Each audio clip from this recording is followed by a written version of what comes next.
నిజామాబాద్ జిల్లాలో వింత ఆచారం కొనసాగుతుంది. శ్రావణ మాసం తర్వాత వచ్చిన పితృపక్షాలను కీడు దినాలుగా భావిస్తూ గ్రామాల మహిళలందరూ గాజులు చీరలు మార్చుకునే సంప్రదాయం కొనసాగుతుంది. ఇక పురుషులు యువకులు కూడా మందు బాటిల్ ఇచ్చిపుచ్చుకుంటూ పండుగలు జరుపుకుంటున్నారు. ప్రధానంగా ఆర్మూరు బాలకొండ నియోజకవర్గంలో ఈ ఆచారం ఎక్కువగా కొనసాగుతోంది.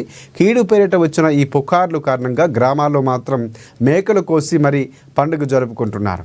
దీనికి సంబంధించి ఎలాంటి శాస్త్రీయత లేదనే పండితులు తెలియజేస్తున్నప్పటికీ గ్రామాల్లో మాత్రం భయంతో ఈ పండుగను జరుపుకుంటున్నట్లు వారు తెలిపారు.